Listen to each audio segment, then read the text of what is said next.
கர்த்தர் நல்லவர். ஆமென். தேவனை ஆராதிக்க முடியாம இருக்கிறதுக்கு காரணம், விசுவாசத்துல பலவீனப்பட்டு போனதுக்கு காரணம், ஜெபிக்கவே முடியல அப்படிங்கிறதுக்கு காரணம், ஒரே ஒரு காரணத்தை மட்டும் தான் சொல்ல முடியும். என்ன காரணம் நினைக்கிறீங்க? என்ன காரணம்? வாசிங்க 2 கொரிந்தியர் கடைசி அதிகாரம் கடைசி வசனம். உற்சாகம் இல்லாமல் போனதற்கு காரணம், ஜெபிக்க முடியாததுக்கு காரணம், சபையிலே வல்லமை குறைந்ததற்கு காரணம், அற்புதங்கள் அடையாளங்கள் நடக்காமல் இருப்பதற்கு காரணம், ஏன் நம்ம வாழ்க்கையில சந்தோஷம் குறைறதுக்கு காரணம், சமாதானம் குறைறதுக்கு காரணம் எதுவா? வாசிங்க 2 கொரிந்தியர்ல கடைசி வசனம் கடைசி அதிகாரம். கர்த்தராகிய இயேசு கிறிஸ்துவினுடைய கிருபையும் தேவனுடைய அன்பும் பரிசுத்த ஆவியினுடைய ஐக்கியமும் உங்கள் அனைவரோடு கூட இருப்பதாக. அல்லேலூயா. தேவனுடைய அன்பை நம்மளால அதிகமா ருசிக்க முடியாம இருக்கிறதுக்கு காரணம், கிறிஸ்து நமக்கு கிருபையாய் கொடுத்த எல்லாவற்றையும் நாம் அனுபவிக்க முடியாமல் இருப்பதற்கு காரணம் என்னவா? பரிசுத்த ஆவியானவரோடு கூட நம்முடைய ஐக்கியம் குறைவதினால். பக்கத்தை கைப்பிடி சொல்லுங்க.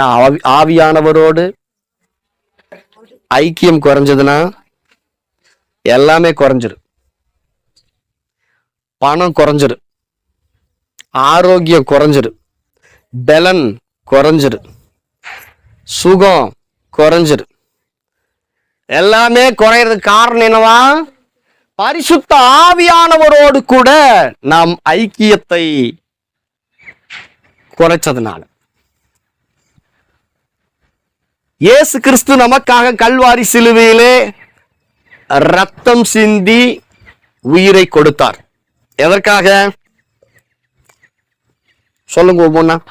எதற்காக இயேசு கல்வாரி சிலுவையிலே ரத்தத்தை சிந்தி உயிரை கொடுத்தார்? எதுக்காக செத்தாருன்னு எங்களுக்கே தெரியாது. ஆனா நாங்க என்ன பண்ணுவோம்? எதுக்காக செத்தாரா? ஏதாவது சொல்லுங்க. நம்முடைய பாவங்களுக்காக, நம்முடைய சாபங்களுக்காக,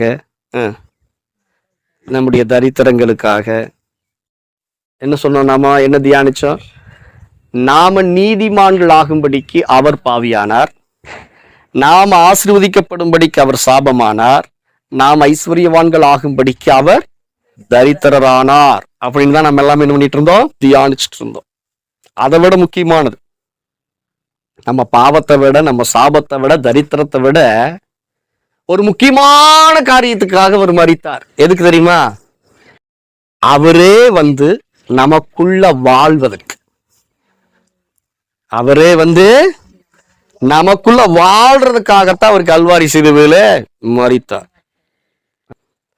மனுஷனை தம்முடைய வீடாக்கிக் கொள்வதற்கு, மனுஷனை தம்முடைய ஆலயமாக்கிக் கொள்வதற்காகத்தான் அவர் கல்வாரி சிலுவையில செத்தார். சர்க்கிள் கேக்குறக்க அல்லேலூயா. சும்மா பாவத்துக்காகவும் ஜாபத்துக்காகவும் தரித்திரத்துக்காக மாத்திரம் அவர் சாகல. செத்தார் அதுக்காக, ஆமா அதுக்காக செத்தாருதான். ஆனா பிரதான நோக்கம் என்ன? மண்ணான மனுஷன் ஆதில என்ன பண்ணாரா? ஆதாம மண்ணுல உண்டாக்கினார். அவனுக்கு என்ன பண்ணாரா? ஜீவ சுவாசத்தை ஊதினார். அவருக்குள் இருக்கிற ஜீவ சுவாசத்தை மனுஷனுக்குள்ள ஊதின உடனே அவன் சதையும் ரத்தமும் உடைய மனுஷனா ஜீவாத்துமாவா எழும்பி நின்றான். அல்லேலூயா. அப்போ அவனுக்குள்ள ஜீவன் வந்ததுக்கு காரணம் என்ன? அவன் உயிரோடு கூட எழும்பினதற்கு காரணம் என்ன அப்படின்னா, தேவனுடைய ஜீவ சுவாசம் அவனுக்குள்ள போனதுனாலதான். தேவனுடைய ஜீவ சுவாசம் அவனுக்குள்ள போகலன்னா அவன் செத்த பண மாதிரி தான் என்ன இருப்பா? ஒரு பொம்மை மாதிரி தான் கிடந்துருப்போம் நாம. அப்ப அந்த பொம்மையா இருக்கிற, களிமண்ணா இருக்கிற நமக்குள்ள ஜீவன் வந்ததுக்கும், சதையா மாறினதுக்கும், ரத்தமா நம்முடைய சரீரம் ரத்தம் ஓடுனதுக்கு காரணம் என்னன்னா, பரிசுத்த ஜீவன், அவருக்கு கொடுக்கிற ஜீவ சுவாசம், அவருக்கு கொடுக்கிற அந்த ஜீவ சுவாசம் தான் பரிசுத்த ஆவியானவர். அல்லேலூயா. அந்த ஜீவ சுவாசம் தான் பரிசுத்த ஆவியானவர். அவன் பாவம் செஞ்ச உடனே அவனுக்கு கொடுக்கிற ஜீவன் என்னாச்சு? வெளியே போயிடுச்சு. வெறும் ஆத்மா மட்டும்தான் இருக்குது. வெறும் ஆத்மா மட்டும்தான் இருக்குது. இப்ப மறுபடியும் அந்த ஜீவனை அவனை விட்டு எடுபடாத அளவுக்கு, அவன் பாவமே செஞ்சாலும் அவனை விட்டு போகாத அளவுக்கு அந்த ஜீவன் என்ன பண்ணணும்? உள்ளுக்குள்ள வச்சிடணுங்கிறதுக்காகத்தான் இயேசு சிலுவையில் என்ன பண்ணாரு? மரித்தார். அல்லேலூயா. ஆதாமுக்குள் அனுப்பப்பட்ட ஜீவனை போல் அல்ல. அந்த ஜீவன் என்ன ஆச்சு? அவன் பாவம் செஞ்ச உடனே, அவன் தவறி கீழே விழுந்த உடனே அவனுக்குள் இருந்த அந்த ஜீவன் பரிசுத்தானவன் கிட்ட இருந்து போயிட்டார். இப்ப பார்த்தார் இயேசு கடைசியா சீசர்கள்கிட்ட என்ன சொன்னார் தெரியுமா? வாசிங்க, யோவான் 14ஆம் அதிகாரம் 14வது வசனம். நான் பிதாவை வேண்டிக் கொள்வேன், அப்பொழுது என்றென்றைக்கும் உங்களோடு கூட இருக்கும்படிக்கு சத்திய ஆவியாகிய வேறொரு தேற்றரவாளனை அவர் உங்களுக்கு தந்தருளுவார். உலகம் அந்த சத்திய ஆவியானவரை காணாமலும் அறியாமலும் இருக்கிறபடியால் அவரை பெற்றுக்கொள்ள மாட்டாது. அவர் உங்களுடனே வாசம் பண்ணி உங்களுக்குள்ளே இருப்பதால் நீங்கள் அவரை அறிவீர்கள். நான் பிதாவை வேண்டிக் கொள்வேன் சொன்னார். அல்லேலூயா. அவர் சிலுவையிலே மரித்து ரத்தம் சிந்தி 3ஆம் நாளில் உயிரோடு கூட எழுந்து பிதாவின் வலது பாரிசத்தில் போய் அமர்ந்து நம்மளுக்காக செய்த முதல் விண்ணப்பமே என்னவா? பரிசுத்த ஆவியானவரை என் பிள்ளைகளுக்குள் அனுப்பும், அது போதும்ட்டார். பிதா கிட்ட என்ன சொன்னாரு? பிதா கிட்ட என்ன சொன்னாரு? பரிசுத்த ஆவியானவரை அனுப்பும், அது போதும். ஏன் பரிசுத்த ஆவியானவர் அனுப்ப சொன்னாரு? இயேசுவே இந்த பூமியில் என்ன பண்ணியிருந்தாரா? 30 வருஷம் தச்சனுடைய குமாரனாவே இருந்தார். அல்லேலூயா. பரிசுத்த ஆவியானவர் அவருக்குள் வந்த பிறகுதான் தேவனுடைய அழைப்பை அவர் பெற்று தேவ சித்தத்தை, தேவனுடைய விருப்பத்தை அவர் இந்த பூமியில செஞ்சார். என்ன சொல்ல வர்றார் தெரியுமா இயேசு? பிதாவே, இந்த பூமியில நான் வெற்றிகரமா வாழ்ந்ததுக்கு காரணம், பாவம் இல்லாம வாழ்ந்ததுக்கு காரணம், பிசாசின் கிரிகளை அழித்ததற்கு காரணம் நீர் என் மீது ஊற்றப்பட்ட பரிசுத்த ஆவியின் அபிஷேகம். அல்லேலூயா. எத்தனை பேர் ஆமென் சொல்றீங்க? அப்ப இயேசுவே ஒரு வெற்றியுள்ள வாழ்க்கை இந்த பூமியில வாழணும் அப்படின்னா, இயேசுவே பிதாவுக்கு பிரியமான ஒரு வாழ்க்கை இந்த பூமியில வாழணும்னா அவருக்கு பரிசுத்த ஆவியானவர் தேவை. அல்லேலூயா. ஏன்னா பிதாவோடு கூட சமமாய் இருப்பதை கொள்ளையாடின பொருளாக எண்ணாமல் அடிமையின் ரூபம் எடுத்து இந்த பூமிக்கு வந்திருக்கிறார். நம்மை போலவே வந்திருக்கிறார். அல்லேலூயா. அப்ப அவர் இந்த பூமியில வெற்றிகரமான ஒரு வாழ்க்கை வாழ வேண்டும், செழிப்பான ஒரு வாழ்க்கை வாழ வேண்டும், ஆசீர்வதிக்கப்பட்ட ஒரு வாழ்க்கை வாழ வேண்டும் என்று சொன்னால் அவருக்கு பரிசுத்த ஆவியானவர் தேவையாம். இதை நான் சொல்ல, பேதுரு சொல்லுகிறார். அப்போஸ்தலர் 10ஆம் அதிகாரம் 34 38 வசனங்களை நாம் வாசிக்கும் போது, வாசிங்க அப்போஸ்தலர் 10 34 38. அப்பொழுது பேதுரு பேசத் தொடங்கி, தேவன் பட்சபாதம் உள்ளவர் அல்ல என்றும் எந்த ஜனத்தினாலாயினும் அவருக்கு பயந்திருந்து நீதியை செய்கிறவன் எவனோ அவனே அவருக்கு உகந்தவன் என்றும் நிச்சயமாய் அறிந்திருக்கிறேன். எல்லாருக்கும் கர்த்தராயிருக்கிற இயேசு கிறிஸ்துவை கொண்டு அவர் சமாதானத்தை சுவிசேஷமாய் கூறி இஸ்ரவேல் புத்திரருக்கு அனுப்பின வார்த்தையை அறிந்திருக்கிறீர்களே. யோவான் ஞானஸ்நானத்தை குறித்து பிரசங்கித்த பின்பு கலிலேயா நாடு முதற்கொண்டு யூதேயா தேசம் எங்கும் நடந்த சங்கதி இதுவே. அடுத்த வருஷத்தை கவனிங்க.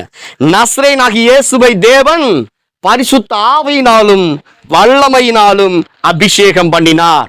தேவன் அவருடனே கூட இருந்தபடியினாலே அவர் நன்மை செய்கிறவராயும் பிசாசின் வல்லமையில் அகப்பட்ட யாவரையும் குணமாக்குறவராயும் சுற்றி திரிந்தார். அல்லேலூயா. அப்ப இயேசு கிறிஸ்துவோடு கூட பிதா எப்பொழுதும் இருந்தார். அதுக்கு காரணம் என்ன தெரியுமா? அவர் மீது ஊற்றப்பட்ட பரிசுத்த ஆவியானவரின் அபிஷேகம். என்றைக்கு நீங்கள் பரிசுத்த ஆவியின் அபிஷேகத்தை பெற்றுக் கொண்டீர்களோ அன்றைக்கே தேவாதி தேவன் உங்களுக்குள் வந்து சங்கமமாகி விட்டார். உங்களுக்குள் அவர் கலந்துட்டார். எத்தனை பேர் ஆமென் சொல்றீங்க? இல்லையா? ஒண்ணு காணமே. தேவன் உங்களுக்குள்ள வந்து கலந்துட்டாருன்னு சொன்னாலே ஒரு புல்லரிக்க வேண்டாமா? அண்ட சராசரங்களையும் படைத்த சர்வ வல்லமையுள்ள தேவன் இப்பொழுது மண்ணாய் ஜீவனை இழந்த மனுஷனுக்குள்ள வந்து அவர் வாழ்ந்து கொண்டிருக்கிறார். இது அவங்களுக்கு கிடைக்கலையா? நமக்கு கிடைச்சிருக்குதா? இதுக்காகத்தான் கல்வாரி சிலுவையிலே இயேசு ரத்தத்தை சிந்தினார், ஜீவனை கொடுத்தார். அந்த ஜீவன் உங்களுக்குள் வரும்படிக்கு. அல்லேலூயா. இது ஒண்ணு போதும். சொல்லுங்க பக்கத்துல குடிச்சு, அவரு போதும். பரிசுத்த ஆவியானவர் போதும். இயேசு கிறிஸ்துவை ஒரே ஒரு சுவிசேஷம் தான் எப்படி சொல்லுது தெரியுமா? உலகத்தின் பாவத்தை சுமந்து தீர்க்கிற தேவாட்டுக்குட்டி. இயேசு எப்படி அறிமுகப்படுத்துறாரு? யோவான், உலகத்தின் பாவத்தை சுமந்து தீர்க்கிற தேவாட்டுக்குட்டி. ஒரு சுவிசேஷத்துல 4 சுவிசேஷத்திலும் இயேசு கிறிஸ்துவை குறித்து யோவான் ஸ்நானகன் எப்படி அறிமுகம் செய்யறாரு தெரியுமா? எப்படி அறிமுகம் செய்யறாரு? நானும் ஜலத்தினால் உங்களுக்கு ஞானஸ்நானம் கொடுக்கிறேன், எனக்கு பின் வருகிறவர் என்னிலும் வல்லமையுள்ளவர், எனக்கு பின் வருகிறவர் என்னிலும் மேன்மையுள்ளவர், அவருடைய பாதரட்சியின் வாரை அவிழ்ப்பதற்கும் நான் பாத்திரன் அல்ல. நான் உங்களுக்கு ஜலத்தினால் ஞானஸ்நானம் கொடுத்தேன், அவரோ உங்களுக்கு பரிசுத்த ஆவியினாலும் அக்னியினாலும் ஞானஸ்நானம் கொடுப்பார். அப்ப இயேசு இந்த பூமிக்கு வந்ததின் பிரதான நோக்கம் என்னவா? பரிசுத்த ஆவியானவரை உங்களுக்கு கொடுப்பதற்காகத்தான். பரிசுத்த ஆவியானவரை நிரந்தரமாய் உங்களுக்குள் வாசம் பண்ண அனுப்பத்தான். அவர் உங்களுக்குள் நிரந்தரமாய் தங்கி வாசம் பண்ண வேண்டுமானால் இயேசு கிறிஸ்து சிலுவைக்கு போக வேண்டும். பரிசுத்த ஆவியானவரை குறித்து வேதம் எப்படியாய் சித்தரிக்கிறது? அவர் புறாவாய் இருக்கிறார், அப்புறம் எண்ணெயாய் இருக்கிறார், அப்புறம் காற்றாய் இருக்கிறார், மகிமை மேகமா இருக்கிறார், அப்புறம் அக்னியா இருக்கிறார். இப்படி நிறைய உருவக பெயர் அவருக்கு இருக்குது. பரிசுத்த ஆவியானவரை குறித்து எப்படி இயேசு மேல வந்து அவர் இறங்கினாரா? மத்தேயு 3:16-17 சொல்லுகிறது.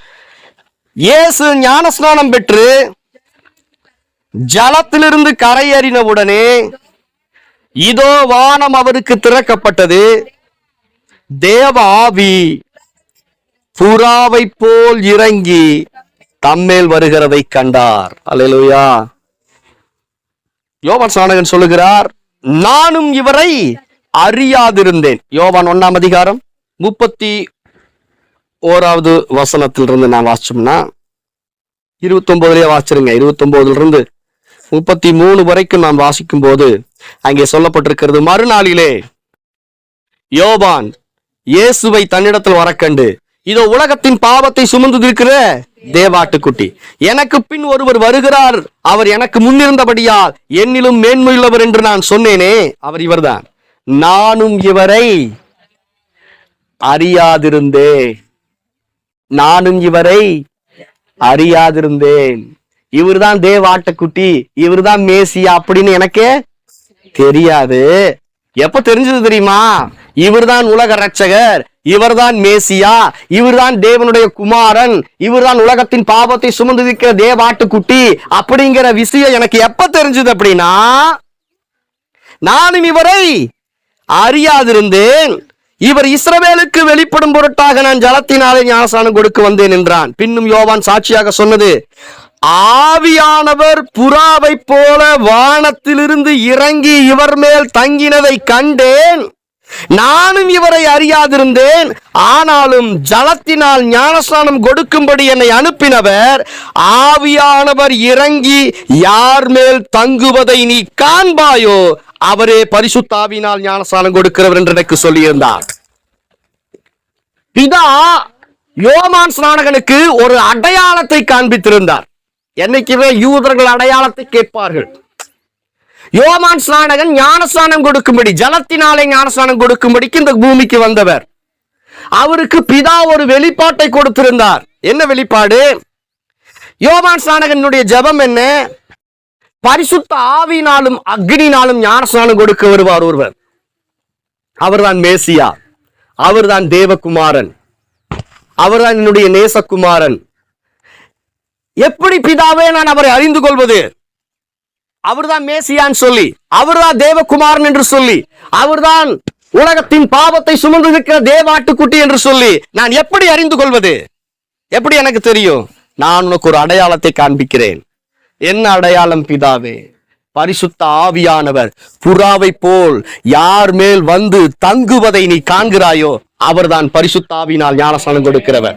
அவர்தான் என்னுடைய தேவகுமாரன், அவர்தான் நேசகுமாரன், அவர்தான் உலகத்தின் பாவத்தை சுமந்து இருக்கிற தேவ ஆட்டுக்குட்டி. இதுதான் உனக்கு அடையாளம் என்று சொன்னார். அல்லேலூயா. பரிசுத்த ஆவியானவர் ஒரு புறாவின் ரூபம் கொண்டு முதல்ல ஒரு மனுஷனுடைய சரீரத்துல வந்து அவர் வாசம் பண்ணுகிறார். கரங்களை தட்டி ஆதியாகமம் 8ஆம் அதிகாரம் 6 நாம் வாசிக்கும் போது நோவாவுடைய சம்பவம் அங்கே சொல்லப்பட்டிருக்கிறது. ஜலப்பிரளயம் வந்தது. தேவன் பேழையின் மூலம் நோவாவையும் அவனுடைய குடும்பத்தையும் காப்பாற்றினார். ஜலம் குறைந்ததா இல்லையா என்று சொல்லி 100 நாள் அளவுமா அவர்களுக்கு மழை, வருஷ கணக்கா தண்ணி நிக்குது. தண்ணி குறைஞ்சிருச்சா இல்லையான்னு பார்க்கறதுக்கு முதல் முறை 40 நாள் சென்ற பின்பு நோவா 6வது வசனத்திலிருந்து வாசிங்கன்னா, ஆதியாகமம் 8:6 40 நாள் சென்ற பின் நோவா தான் பேழையில் செய்திருந்த ஜன்னலை திறந்து ஒரு காகத்தை வெளியே விட்டான். அது புறப்பட்டு பூமியின் மேல் இருந்த ஜலம் வற்றி போகும் வரைக்கும் போகிறதும் வருகிறதுமாய் இருந்தது. இந்த காகம் பிசாசுக்கு அடையாளமாய் இருக்கிறது. பின்பு பூமியின் மேல் ஜலம் குறைந்து போயிட்டோ என்று அறியும்படி ஒரு புறாவை தன்னிடத்திலிருந்து வெளியே விட்டான். பூமியின் மீதெங்கும் ஜலம் இருந்தபடியால் அந்த புறா தன் உள்ளங்கால் வைத்து இளைப்பாற இடம் காணாமல் திரும்பி பேழையிலே அவனிடத்தில் வந்தது.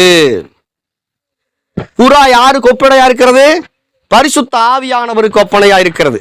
இங்க இருக்கிற ஜலம் யாருக்கு அடையாளமா இருக்குதுன்னு சொன்னா, துன்மார்க்கம் உள்ள ஜனங்களுக்கு அடையாளமா இருக்கிறது.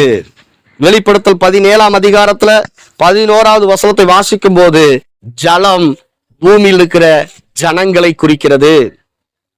அப்ப பூமி எங்கும் ஜலம், கொந்தளிக்கிற ஜலம் இருந்துச்சா? கொந்தளிக்கிற ஜலம் போன்றவர்கள் தான் துன்மார்க்கர்கள் என்று சங்கீதத்துல நாம் வாசிக்கிறோம். அப்போ ஜலம், அந்த தண்ணி, பூமி எங்கும் பெருகின தண்ணி எதுக்கு அடையாளமா இருக்குதுன்னா துன்மார்க்கத்துக்கும் பாவத்துக்கும் அடையாளமா இருக்கிறது. அதன் மீது புறா வந்து என்ன இல்லையா, உள்ளங்கால் வைத்து இளைப்பாற இடமில்லை. தேவாதி தேவனுக்கு கொல்ல பிரியம் நமக்குள்ள வந்து வாசம் பண்றதுக்கு. ஆனா அவர் வாசம் பண்றதுக்கு எப்படி இருந்துச்சா? ஜலம், கொந்தளிக்கிற ஜலம், துன்மார்க்கமும் பாவம் நிறைந்த அந்த மனுஷர்களுக்குள்ள அவர் வந்து வாசம் பண்ண முடியல. அப்போ அதுக்கு அடையாளமா இருந்ததுதான் பழைய ஏற்பாட்டு நாட்கள் முழுவதும் இயேசு வர்றது வரைக்கும். இயேசு மீது புறாவை போல பரிசுத்த ஆவியானவர் இறங்குற வரைக்கும், அதுக்கு முன்னாடி வரைக்கும் துன்மார்க்கமும் பாவம் நிறைந்த உலகம் தான் இருந்துச்சு. யாரு மேலையும் வந்து அவர் நிரந்தரமா வந்து தங்கல. சிம்சோன் மீது வந்து கர்த்தருடைய ஆவியானவர் இறங்குவார், வேலையை முடிச்சுட்டு எழும்பி போயிடுவார். நிரந்தரமா அவரால் தங்கி வாசம் பண்ண முடியல. ஏன்னா அவர் முகர்ந்த வாசனை துன்மார்க்கம் என்கிற வாசனை, அவர் முகர்ந்த வாசனை பாவம் என்கிற வாசனை. அந்த வாசத்துல, அந்த நாட்டத்துல அவரால் தங்கி வாசம் பண்ண முடியல. அதனால வந்த உடனே வேலையை முடிச்சுட்டு அவர் கிளம்பிடுவார். ஆனா ஆவியானவருக்கு ஒரு பிரியம் இருந்துட்டே இருந்துச்சு. எப்ப இயேசு வருவார், எப்ப அவர் சிலுவையில ரத்தத்தை சிந்த போறார், அதுக்கப்புறம் எப்ப நான் ஜனங்களுக்குள்ள வந்து தங்கி வாசம் பண்ண போறேன் அப்படின்னு அவருக்கு ஏக்கமாவே இருந்துச்சா? சொல்லுங்க, பக்கத்துல கைப்பிடிச்சு. ஒரு ஏக்கத்தோட தாகத்தோட வாழ வந்தவர் தான் பரிசுத்த ஆவியானவர். உன்னோடு கூட, உங்களோடு கூட. அல்லேலூயா.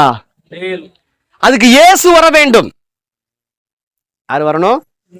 அப்ப முதல் முறை புறா வந்துச்சு, உள்ளங்கால் வச்சு இளைப்பாடுறதுக்கு இடம் இல்லை. நோவா மேல தங்கி வாசம் பண்ணலான்னு பார்த்தார், முடியல. ஆபிரகாம் மேல தங்கி வாசம் பண்ணலான்னு பார்த்தார், முடியல. தாவீது மேல முடியல. தாவீது ஜெபம் பண்றார் பாரு, எப்படி ஜெபம் பண்றார்? சங்கீதம் 51ல நிலைவரமான ஆவி எனக்கு தாரு. அப்படின்னு என்ன அர்த்தம்? நிரந்தரமா எனக்குள்ள தங்கி வாசம் பண்ணுகிற ஒரு ஆவியானவர் இருந்திருப்பார், ஆனால் நான் இந்த பாவத்துல விழுந்திருக்க மாட்டேன். அல்லேலூயா. எனக்கு நிரந்தரமான ஆவி வேணும்னு சொன்னார், உற்சாகமான ஆவி வேணும்னு சொன்னார். அல்லேலூயா. அப்ப தாவீது மேல தங்கி அவரால் வாசம் பண்ண முடியல. விசுவாசத்துக்கு தகப்பனா இருக்கிற ஆபிரகாம் மேல தங்கி அவரால் வாசம் பண்ண முடியல.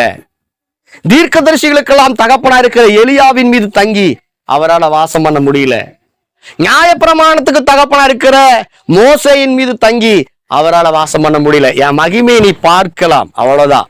உனக்குள்ள நான் தங்கி என்ன பண்ண முடியாது. செருப்பை கழட்டி வச்சுட்டு வா அப்படின்னார் மோசையை பார்த்து. நீ நிக்கிற இடமே பரிசுத்த பூமி, செருப்பு அங்கேயே கழட்டி வச்சுட்டு அங்கேயே கோர் அப்படின்ட்டார். உம்முடைய முகத்தை நான் பார்க்கணும், பார்க்க கூட முடியாதுன்ட்டார். பின்னாடி பார்த்துக்கொண்டார். என் மகிமைய முகமுகமா பார்த்தன்னு நீ செத்துருவேன்னு சொன்னார். அல்லேலூயா.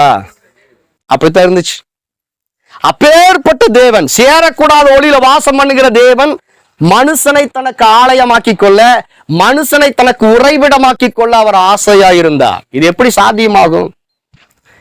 ஏசு இந்த பூமிக்கு வரணும். உங்க மைண்ட்ல இருக்கிற சிந்தை எல்லாத்தையும் தூக்கி போடுங்க. வெறும் பாவத்துக்காக சாகருக்கு வரல உன் ஆண்டவர். வெறுமனே உன் சாபத்தை போக்குறதுக்காக வரல அவரு. வெறுமனே தரித்திரத்தை போக்குறதுக்கு வரல. உன்னோடு கூட நிரந்தரமா தங்கி வாழ்ந்து இந்த பூமியை பரலோகமா மாத்துறதுக்காக வந்தார். அல்லேலூயா. அப்ப முதல் முறை புறா வந்து உள்ளங்கால் வைத்து இளைப்பாற இடம் இல்லாமல் மறுபடியும் எங்க வந்துச்சா? பேழைக்குள்ள போச்சு. இங்க நோவா பிதாவாகி தேவனுக்கு அடையாளமா இருக்கிறார். அல்லேலூயா. பிதா என்ன பண்ணாரு? பரிசுத்த ஆவியானவரை அனுப்பினார். பரிசுத்த ஆவியானவர் குறித்து முதல் படம் என்ன? தேவ ஆவியானவர் ஜலத்தின் மேல் அசைவாடி கொண்டிருந்தார். மேலேயே இருக்கிறார். எப்படா உள்ள போறது, எப்படா நுழையிறதுன்னு பார்த்துட்டு இருக்கிறார். அல்லேலூயா. என்னைக்குமே பரிசுத்த ஆவியானவர் டீசெண்டா இருப்பார். பிசாசு என்னைக்குமே அவனுக்கு டீசென்ட்னா என்னன்னே தெரியாது. வாசல் வழியாய் பிரவேசிக்கிறவன் தான் நல்லவன், நல்ல மெய்ப்பன் இயேசு சொன்னார். பின்னாடி வந்து நுழைறான் பாத்தியா, பின்புறத்துல புறக்காலி வழியா, அவன் திருடன் சொன்னார். அல்லேலூயா. அதனால இயேசு முறைப்படி கன்னியின் வயித்துல இருந்து பூமிக்கு வந்தார். அதே மாதிரிதான் பரிசுத்த ஆவியானவர். அல்லேலூயா. முறைப்படி வரணும். பூமியை கர்த்தர் மனுபுத்திரனுடைய கையில கொடுத்தார். இந்த பூமியில ஒரு காரியத்தை தேவன் செய்ய வேண்டுமானால் நம்முடைய பர்மிஷன் அவருக்கு வேணும். அல்லேலூயா. உன் வாழ்க்கையில தேவன் குறுக்கிட்டு உனக்கு அற்புதம் செய்ய வேண்டுமானால் உன்னுடைய அனுமதி அவருக்கு வேண்டும். கொடுக்குறீங்களா அனுமதி அவருக்கு? ஏன் தேவன் அற்புதம் செய்யல? பிசாசு பொளந்து கட்டுறான எல்லா விஷயத்தையும். அவனுக்கு நம்மளுடைய பர்மிஷன் தேவையில்லை. நம்முடைய வாயை மட்டும் கொடுத்துட்டா போதும், அவன் வேலையை முடிச்சு. ஆனால் பரிசுத்த ஆவியானவர் அப்படி அல்ல. எங்களுக்கெல்லாம் ரொம்ப பெரிய கேள்வி இருந்துட்டே இருந்துச்சு. ஒண்ணுமில்லாத பிசாசு ஆடிட்டு கிடக்குறான் ஆண்டவரை, நீங்க ஒண்ணுமே செய்ய மாட்டீங்க, நீங்க ஒண்ணுமே. அவர் நான் டீசென்ட்பா, நீ அனுமதிச்சு எங்கூட ஐக்கியமா இருந்தேன், உனக்காக எல்லாத்தையும் நான் செஞ்சிருவேன். அல்லேலூயா. அப்ப பரிசுத்த ஆவியானவர் பழைய ஏற்பாட்டின் நாட்களில முதல் முறை புறா வந்து இளைப்பாற இடமில்லாமல் எப்படி பேழைக்குள்ள போச்சு அதே மாதிரி வந்துட்டு வருவாரு, போயிடுவாரு. ஏன்னா இந்த பூமி ஃபுல்லா இப்படி இருக்குதா? ஜலம் நிறைந்திருக்கிறது, துன்மார்க்கம் நிறைந்திருக்கிறது, பாவம் நிறைந்திருக்கிறது. அவர் தன் உள்ளங்காலை வைத்து இளைப்பாறவில்லை அந்த புறா. இரண்டாவது முறை அனுப்புறார். வாசிங்க ஆதியாகமம் 8ஆம் அதிகாரத்துல 10வது வசனம். பின்னும் 7 நாள் பொறுத்து மறுபடியும் புறாவை பேழையிலிருந்து வெளியே விட்டான். அந்த புறா சாயங்காலத்தில் அவனிடத்தில் வந்து சேர்ந்தது. இதோ அது கொத்தி கொண்டு வந்த ஒரு ஒலிவ மரத்தின் இலை அதன் வாயில் இருந்தது. அதனாலே நோவா பூமியின் மேல் ஜலம் குறைந்து போயிற்று என்று அறிந்தான். என்ன இலையா? ஒலிவ மரத்து இலையா. ரோமர் 11ஆம் அதிகாரம் 17வது வசனம் சொல்கிறது. ரோமர் 5ஆம் அதிகாரம் 1வது வசனம் சொல்கிறது, அந்த ஒலிவ மரம் கர்த்தராகிய இயேசு கிறிஸ்து. ஹல்லேலூயா. அந்த ஒலிவ மரம் இருந்துச்சு பாத்தியா? அந்த ஒலிவ மரத்து மேலதான் முதல்ல வந்து பரிசுத்த ஆவியாகிய புறாவானவர் உட்கார்ந்து அங்கிருந்து ஒரு இலை என்ன பண்ணுச்சா? நோவா கிட்ட கொண்டு போச்சான். அப்ப ஒலிவ மரத்து மேல வந்து என்ன பண்ணிருச்சு? புறா தங்கிருச்சு. சொல்லுங்க. புறா என்றைக்கு யார் மேல வந்து தங்குவதை நீ காண்பாயோ அவர்தான் பரிசுத்த ஆவியினாலும் அக்னினாலும் ஞானஸ்நானம் கொடுக்கிறவர். அப்ப பரிசுத்த ஆவியானவர் புறாவாய் இறங்கி ஒலிவ மரமாய் இருக்கிற இயேசுவின் மீது வந்து தங்கினார். ஒலிவ மரம் செய்ய வேண்டிய எல்லா வேலையும் செஞ்சுச்சு. ஜலம் 100 நாள் அளவும், 100 நாளுக்கு மேல வருஷ கணக்கா ஜலம் என்ன ஆகல. ஆனா அந்த ஜலத்தினால எல்லா மரம் செடி கொடிகளும் அழிஞ்சு போச்சு. ஒலிவ மரம் மட்டும் அழியவே இல்லை. அதனுடைய இலை கூட அழியல. அதனாலதான் உங்களை என்னையும் பார்த்து என்ன சொல்றாரு? ஒலிவ மர கன்றுகளை போல செழிப்பீர்கள் சொன்னார். எல்லாம் அழிஞ்சு போயிடும், நீங்க அழிய மாட்டீங்க. அல்லேலூயா. ஏன்னா நல்ல ஒலிவ மரமாயிருக்கிற இயேசு கிறிஸ்துவோடு கூட காட்டொலிவ மரமாயிருக்கிற நாம் ஒட்டி வைக்கப்பட்டிருக்கிறோம். அவருடைய சாரத்துக்கும் அவருடைய நன்மைக்கும் உரியவர்களாய் மாறிவிட்டோம். அல்லேலூயா. இப்படி ஒட்ட வச்சது யாரு தெரியுமா? பரிசுத்த ஆவியானவர். அல்லேலூயா. அவர்தான் உங்களை கிறிஸ்துவோடு கூட கொண்டு போய் இணைக்கிறவர், பிதாவோடு கூட கொண்டு போய் இணைக்கிறவர். அல்லேலூயா. ஒலிவ மர இலை என்ன பண்ணுச்சா? கொத்தி எடுத்துட்டு போயிட்டு நோவா கிட்ட கொண்டு போய் சேர்த்துச்சு. நீங்க தான் இலை, நீங்க தான் கிளை, அவரு தான் செடி. உங்களை பத்திரமா கொண்டு போய் நோவாவா இருக்கிற பிதாவின் இடத்துல கொண்டு போய் சேர்ப்பது அவருடைய பொறுப்பு. பரிசுத்த ஆவியானவர் எதுக்கு வந்தாருமா? துன்மார்க்க உலகத்திலிருந்து, பாப உலகத்திலிருந்து உங்களை வேறு பிரித்து உங்களை பத்திரமா கொண்டு போய் பிதாவின் இடத்துல கொண்டு போய் சேர்ப்பதற்கு. அல்லேலூயா. நீங்க என்னைக்கு கர்த்தராகிய இயேசு கிறிஸ்துவை உங்கள் வாயினால் அறிக்கை செய்து அவரை மரித்தோரிலிருந்து பிதா எழுப்பினார் என்று விசுவாசித்து அறிக்கை செய்தீர்களோ அன்றைக்கே ஒலிவ மரமாயிருக்கிற கிறிஸ்துவோடு கூட இணைக்கப்பட்டு விட்டீர்கள். எந்த துன்மார்க்கமும் எந்த பாவமும் இனி உங்களை மேற்கொள்ள முடியாது. ஏனென்றால் புறாவாயிருக்கிற பரிசுத்த ஆவியானவர் உங்கள் மீது வந்து என்றென்றைக்கும் தங்கி வாழ்ந்து கொண்டிருக்கிறார். அல்லேலூயா. எதுக்கு வாழ்ந்துட்டு இருக்கிறார் உங்க மேல தங்கி? கிறிஸ்துவை விட்டு நீங்க போயிடக்கூடாது அப்படிங்கிறதுக்காக. தேவனை விட்டு உங்களை பிரிக்கிறதுக்கு இல்ல, தேவனோடு கொண்டு போய் சேர்க்கிறது. கிறிஸ்துவோடு கூட நீங்க ஒட்ட வைக்கப்பட்டிருக்கிறீர்கள். அந்த இலை, அந்த கிளை, அது ஒட்ட வைக்கப்பட்டிருக்கிறது. அல்லேலூயா. அவருடைய கைக்கு தான் அது போயிச்சு. அல்லேலூயா. பரிசுத்த ஆவியானவர் என்ன பண்ணார்? அந்த இலைய புறா என்ன பண்ணுச்சு? அந்த இலைய கொத்தி எடுத்துட்டு போயிடுச்சு, வேலை கொண்டு போய் பத்திரமா சேர்த்துச்சு. அதே மாதிரி உங்களை பத்திரமா கொண்டு போய் சேர்க்கிற வேலை அவருடைய வேலை. உங்களுடைய ஒரே ஒரு வேலை பரிசுத்த ஆவியானவரோடு கூட ஐக்கியப்படுற வேலை.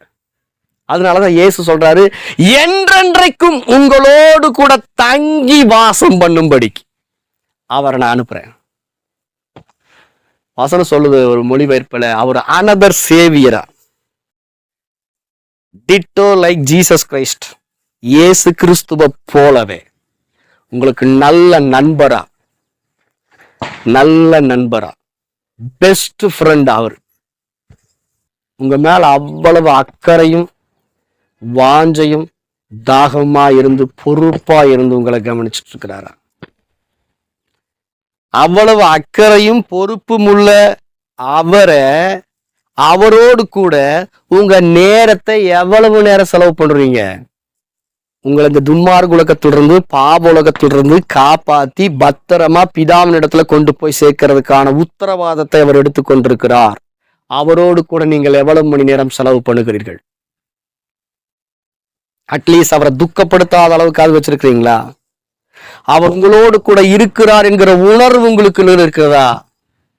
இயேசு சொன்னார், அவர் உங்களுக்குள் தங்கி வாசமா இருக்கிறதுனாலே நீங்கள் அவர்களை அறிவீர்கள் சொன்னார். எத்தனை பேர் அறிஞ்சிருக்கிறீங்க? அவர் உங்களுக்குள்ள தங்கி இருக்கிறார் என்கிற அறிவு இருந்தாத்தான், அவர் உங்களோடு கூட இருக்கிறார் என்கிற அறிவு இருந்தாத்தான் நாம அந்த உணர்வுக்குள்ள இருப்போம். அல்லேலூயா. அப்ப பரிசுத்த ஆவியானவர் நம்மோடு கூட நமக்குள்ள அவர் தங்கி வாசம் பண்ணி கொண்டிருக்கிறார். எப்படி ஒரு ஆவி மாதிரியா? காப்பில பிறக்கிற ஆவி மாதிரி இல்ல. அவர் ஆள் தத்துவம் உடையவர். அவருக்கு உணர்வு உண்டு, அவருக்கு காது உண்டு, அவருக்கு கண்ணு உண்டு, அவருக்கு வாய் உண்டு. ஆவியானவர் பிலிப்புவை நோக்கி நீ அந்த ரதத்தோடு கூட போய் சேர்ந்து கொள் என்று சொன்னார். அவருக்கு வாய் இருக்குது. அவர் டிட்டோ இயேசுவை போலவே இருக்கிறார். அப்போ பரிசுத்த ஆவியானவரோடு கூட நீங்க ஐக்கியம் வைக்கும் போது உங்களுடைய லைஃப் சேஃப்டியா இருக்கு. பக்கத்துல கைப்பிடி சொல்லுங்க, பரிசுத்த ஆவியானவரோடு கூட ஐக்கியம் இருக்கு.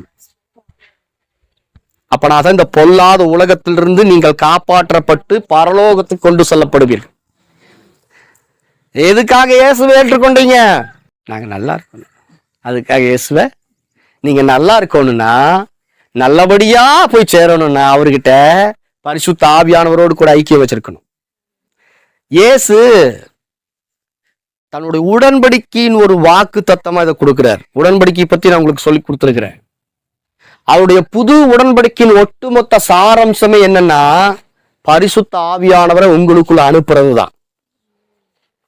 பரிசுத்த ஆவியானவரோடு கூட நீங்கள் ஐக்கியப்பட வேண்டும் என்பதற்காக உசுரையே கொடுத்திருக்கிறாருங்கிற. அவர் ஒருத்தர் மட்டும் அவருக்கு கிடைச்சா போது மற்றதெல்லாம் தன்னால நடக்குன்னு சொல்லி அவர் நினைச்சாரு. ஏன்னா இந்த உலகத்துல ஒரு வெற்றியுள்ள வாழ்க்கை வாழ்ந்ததுக்கு, பிசாசை ஜெயிச்சதுக்கு, இந்த உலகத்தின் பாவத்தை சுமந்து அவர் சிலுவையில மரிக்கிறதுங்கிறது சர்வ சாதாரணமான வேலை அல்ல. அல்லேலூயா. அத முழு பலத்தோடும் முழு மனதோடும் செய்தார். அதுக்கு காரணம் என்னன்னா, பரிசுத்த ஆவியானவர் அவர் மீது இருந்தார்.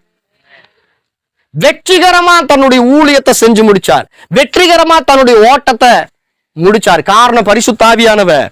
அல்லேலூயா. அவருடைய A to Z எல்லாமே பரிசுத்த ஆவியானவருடைய பலத்துலதான் செஞ்சார். எத்தனை பேர்த்துக்கு இந்த பரிசுத்த ஆவியானவருடைய பலன் வேணும்?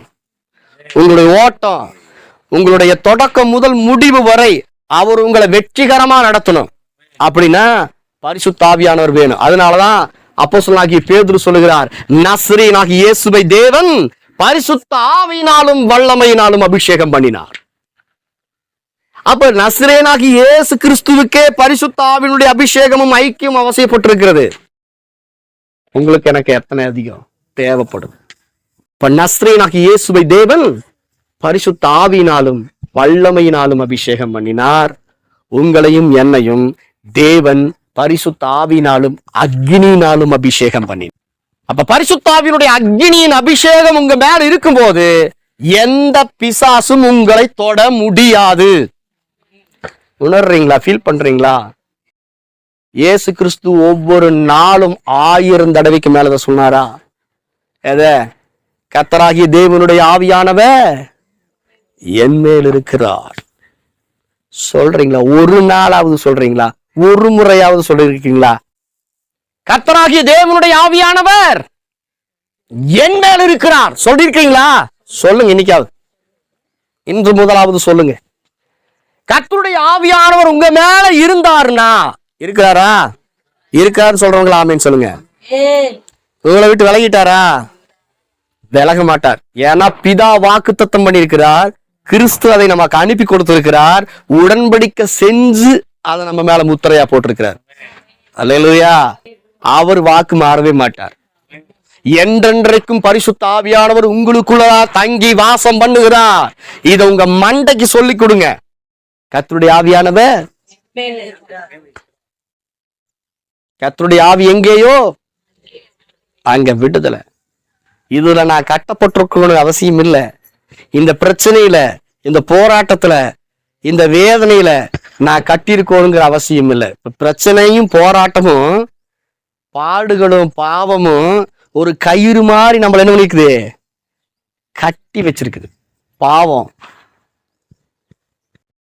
பொல்லாத ஐக்கியம், இதெல்லாம் என்ன பண்ணிருக்குது, கட்டி வச்சிருக்குது. கர்த்தருடைய ஆவியானவர் என் மேல் இருக்கிறார் நீங்க வாயை திறந்து சொல்லும் போது அந்த கட்டெல்லாம் பரிசுத்தாவியோட உடைச்சு விட்டுருவார். பரிசுத்தாவினுடைய முக்கியமான வேலை என்ன தெரியுமா? உங்களுடைய எல்லா இக்கட்டுகள் இருந்து விடுதலையாக்கி உங்களை சந்தோஷமா சமாதானமா வச்சுக்கிறது அவருடைய வேலை. பரிசுத்தாவியானவர் உங்களுக்குள்ள வேலை செய்யணும்னா கவனிங்க, பரிசுத்தாவியானவர் உங்களுக்குள் இருந்து எழும்ப வேண்டுமானால், பரிசுத்தாவியானவர் உங்கள் மூலமா அற்புதங்களை செய்யணும்னா அவருக்கு ஒண்ணு தேவை. என்ன தேவை தெரியுமா? உங்களுக்குள்ளதான் வாசம் பண்றாரா? ஆம், எங்களுக்குள்ளதான் வாசம் பண்ணுகிறார். உங்களுக்குள்ளதான் உலாவுறாரா? ஆம், எங்களுக்குள்ளதான் உலாவுறார். இயேசு சொன்னது பொய்யா? இல்லவே இல்லை, அது சத்தியம். என்றென்றைக்கு நம்மளோடு கூட அவர் வாசம் பண்ணி கொண்டிருக்கிறார். அப்படியானால் பரிசுத்த ஆவியானவர் ஏன் நமக்குள் இருந்து அவர் கிரியை செய்ய மாட்டேங்கிறார்? அவரை கட்டி வச்சுக்கிறீங்க சிம்சோன் மாதிரி கயிறை போட்டு. லூயா, அவன் சிம்சோனை போட்டு கட்டி வச்ச மாதிரி சபைன்னு நினைக்குது பரிசுத்தாவிங்கிற. பரிசுத்தாவியான விடுதலையோடு கூட உலாவ வேண்டுமானால் உங்களுடைய வார்த்தை அவருக்கு தேவையா? சொல்லுங்க, பக்கத்துல கை பிடிச்சு. என்ன தேவையா? வாயை திறந்து கர்த்தருடைய வசனத்தை வாயை திறந்து சொல்லணும். யோவான் 3:34 சொல்லுகிறது, தேவனால் அனுப்பப்பட்டவர் தேவனுடைய வார்த்தைகளை பேசுகிறார். தேவன் அவருக்கு தமது ஆவியின் அருட்கொடைகளை அளவில்லாமல் கொடுத்திருக்கிறார். ஒரு அளவில்லாத அபிஷேகம் உங்களுக்குள் இருந்த எழும்பி எல்லா காரியத்தையும் செய்ய முடியும். அந்த அளவில்லாத அபிஷேகம் உங்களுக்குள் இருந்து எழும்பணும்னா, பரிசுத்த ஆவி உங்களுக்குள் இருந்து எழும்பணும்னா, தேவனுடைய வார்த்தைகளை நீங்க வாயை திறந்து சத்தமிட்டு பேசணும். ஏன் நீங்க அதை செய்யக்கூடாது? பரிசுத்த ஆவியானவருக்கு இடம் கொடுக்கறது என்ன தெரியுமா? 2 சாமுவேல் 23:2 தாவீது சொல்கிறார், கர்த்தருடைய ஆவியானவர் என்னை கொண்டு பேசினார், அவருடைய வசனம் என்னுடைய நாவில் இருந்தது.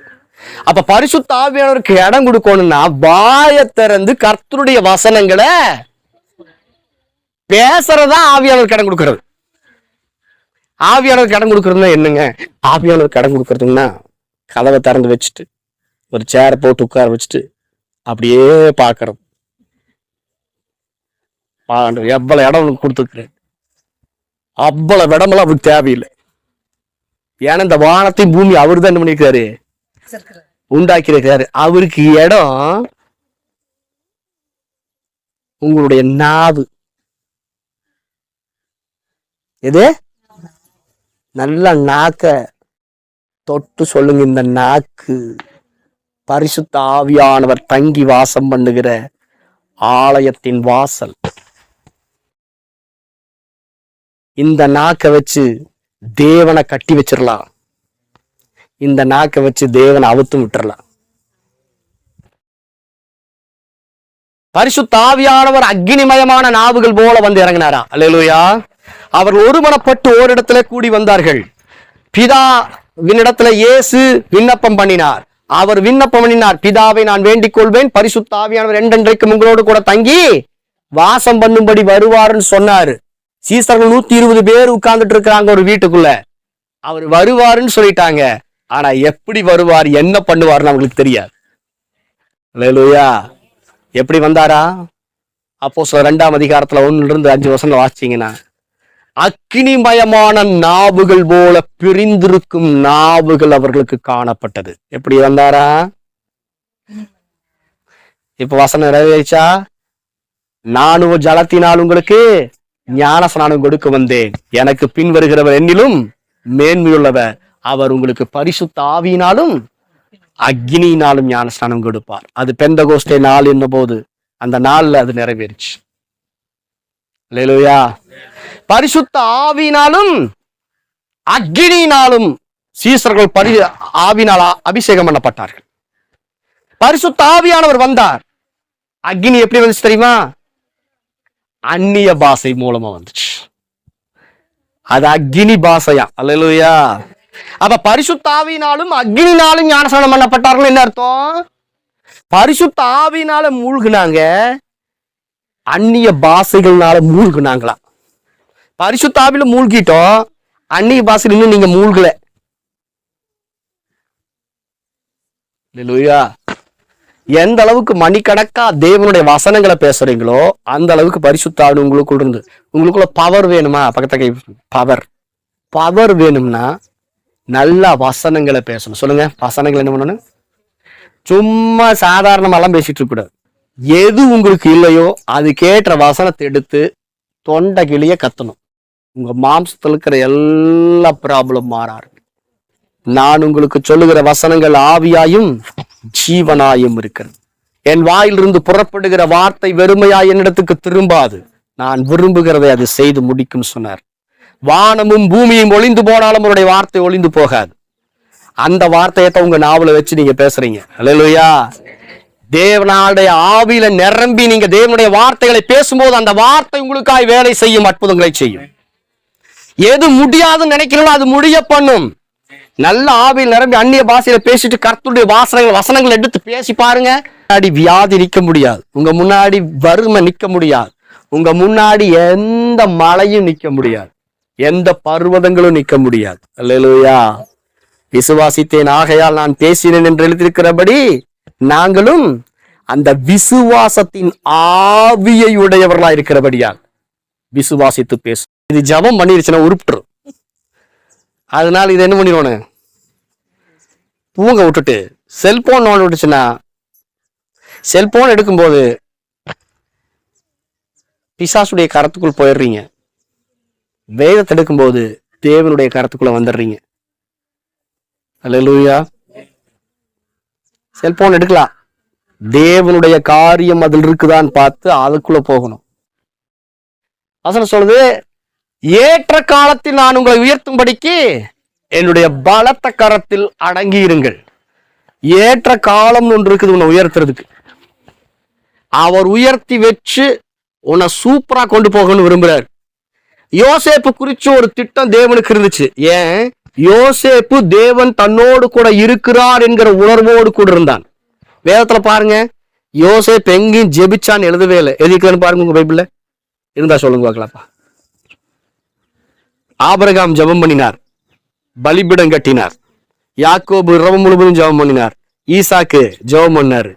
ஆபிரகாம் ஜெபம் பண்ணினார், ஈசாக்கு ஜெபம் பண்ணினார், யாக்கோபு ஜெபம் பண்ணினார். அடுத்து யார் வரணும்? யோசேப்பு தான் முற்பிதாக்களுடைய லிஸ்ட்ல வரணும். யோசேப்பு ஜெபம் பண்ணார்னு வேதத்துல எங்கேயுமே இல்லை. இன்னைக்கு தான் எனக்கு நிம்மதியா இருக்கு. இந்த சதிட்டு இனி நம்ம ஜெபம் பண்ண வேண்டிய அவசியமே. வசனம் சொல்லுது, ஒரு ஜெபிக்காதவன் அவனை குறிச்சு வசனம் சொல்லுது, கர்த்தர் யோசேப்போடு கூட இருந்தார். அல்லேலூயா. அப்படின்னா தேவன் எதிர்பார்த்த ஒண்ணு அவன்கிட்ட இருந்துட்டே இருந்துச்சு. அல்லேலூயா. ஜெபத்தை விட மேலான ஒண்ணு இருந்துச்சு அவன்கிட்ட. அல்லேலூயா. என்ன தெரியுமா? அவன் 24 hours எதை சிந்திச்சுட்டு இருப்பான்னு தெரியுமா?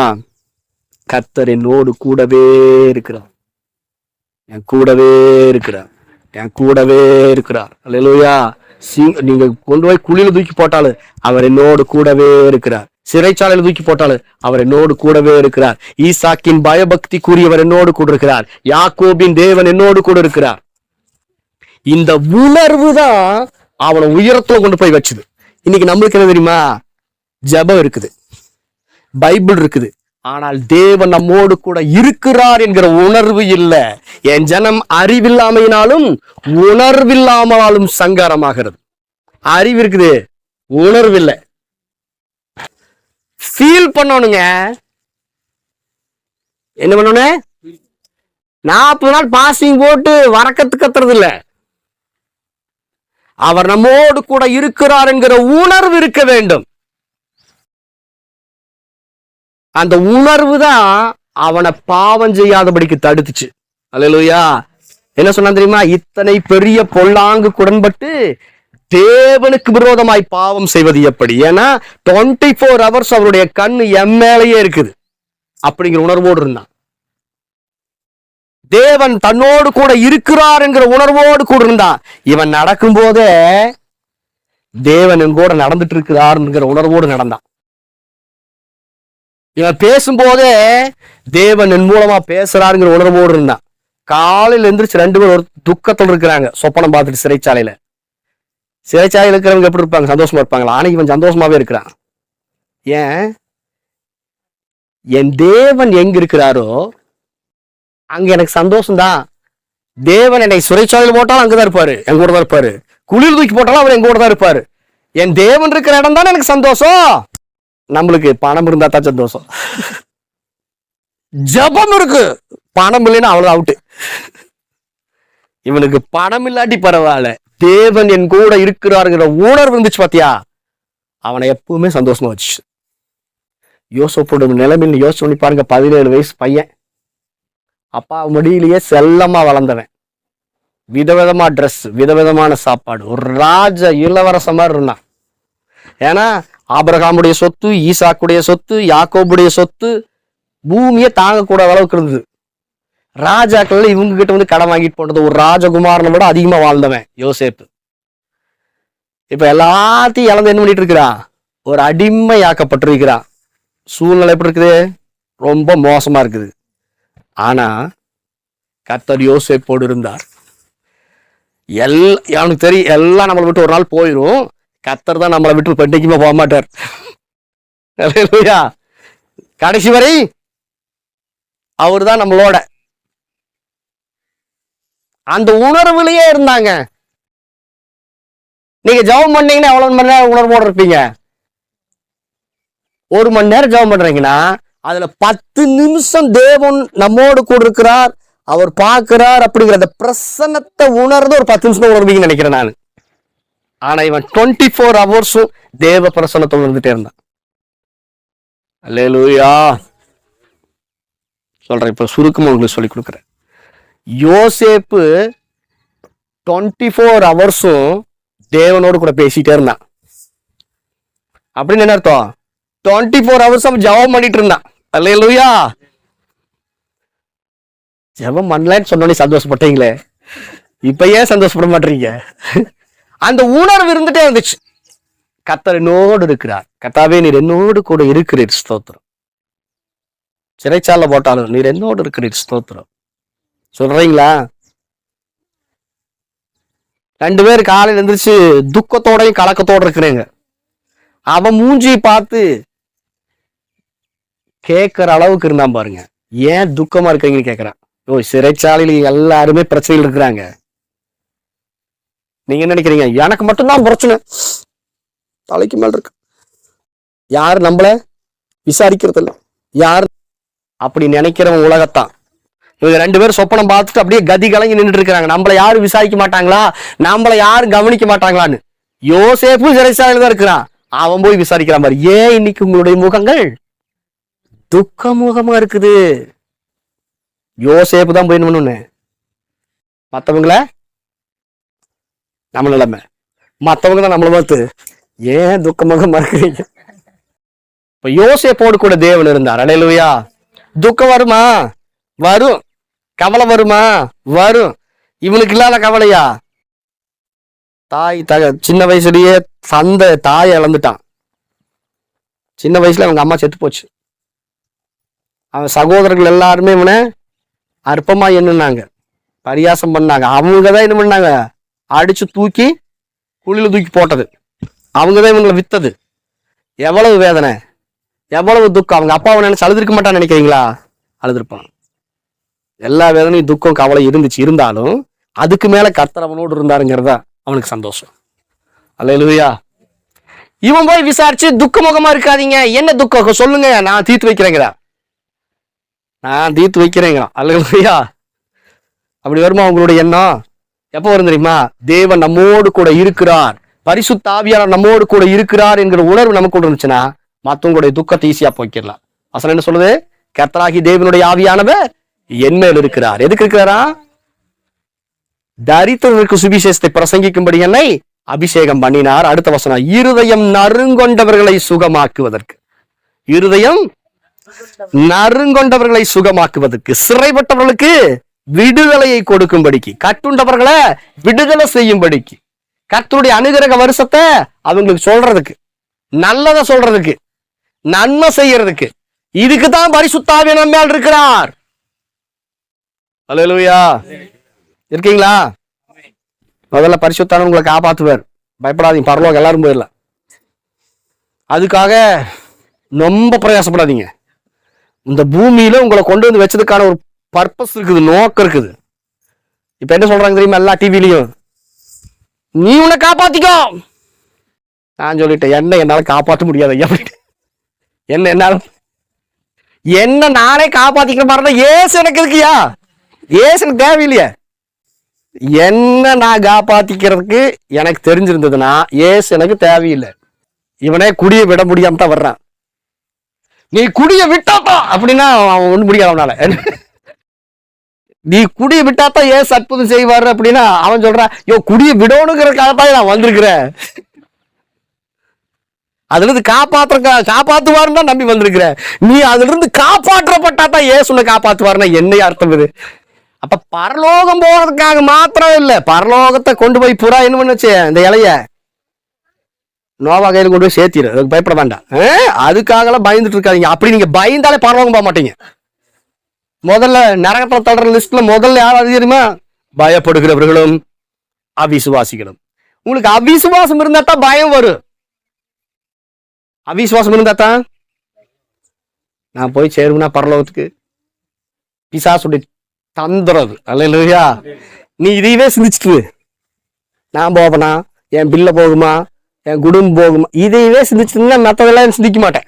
ஏசு மாதிரி நீ சிந்திக்க மாட்டேன். ஏசு தன்னை குறிச்சு ஒரு நாளும் சிந்திக்கல. இப்படி நீங்க கவனிங்க, ஏசு தனக்காக ஏதாவது ஒரு அற்புதம் செஞ்சுட்டாரா? 40 நாள் பாஸ்டிங் இருந்தாரு, பசி வந்துருச்சு. அவர் பார்த்து நினைச்சிருந்தாரு கல்ல அப்பமாக்கி.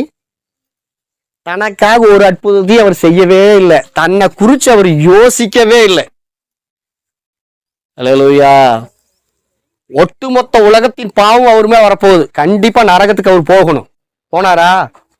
நரகத்து போகிறத குறிச்சும் கூட அவர் கவலைப்படல. உனக்கா எனக்கா நரகத்து போயிட்டாரு, போயிட்டு தான் மேல வந்தார். அல்லேலூயா. நம்முடைய அடி மனசுல இருக்கிற ஆழமா இருக்கிற அந்த கவலையும் கூட அவர் போய் டேஸ்ட் பண்ணிட்டு வந்தார். அல்லேலூயா. இருக்கீங்களா? அப்ப பரிசுத்த ஆவியானவர் எதுக்கு நம்ம மேல வந்திருக்காருன்னா மத்தவங்களை காப்பாத்துறதுக்கு. பக்கத்துல கை பிடிச்சு சொல்லுங்க, உங்களை அவர் காப்பாத்திட்டாரு. காப்பாத்திட்டாரு. எப்பவோ காப்பாத்திட்டாரு. நீங்க இப்ப பரலோகத்தோட இருக்கிறீங்க. காப்பாத்திட்டாரு. மத்தவங்களையும் போய் காப்பாத்தணும். அதுக்காகத்தான் பரிசுத்த நம்ம மேல இருக்கிறார். அல்லேலூயா. இது எப்ப வெளிப்பட ஆரம்பிக்குன்னா பரிசுத்த ஆவியானவரோடு கூட உங்களை ஐக்கியப்படும் போதுதான் இதெல்லாம் வெளிப்பட ஆரம்பிக்கும். எழுந்து நிற்போம், நாம ஜெபம் பண்ணுவோம். அடுத்த வாரம் இந்த செய்தியை நம்ம தொடர்ந்து தியானிக்க போறோம். அப்ப என்றென்றைக்கும் இந்த புறா என்ன பண்ணுச்சா, நம்மோடு கூட வந்து தங்கி 3வது முறை புறாவை விடும்போது அந்த புறா வந்து என்ன பண்ணலையா, பேழைக்கு திரும்பவே இல்லையா. அப்ப பரிசுத்த ஆவியானவர் இப்ப எங்க இருக்கிறாரு? பூமியில தான் இருக்கிறாரு. குறிப்பா நமக்குள்ள இருக்கிறார். அல்லேலூயா. யாரெல்லாம் இவரை குறிச்சு அதிகமா தெரிஞ்சுக்க விருப்பப்படுறீங்களோ, ஆசைப்படுறீங்களோ, அந்த அளவுக்கு அவர் உங்களுக்கு வெளிப்பட ஆரம்பிப்பார்.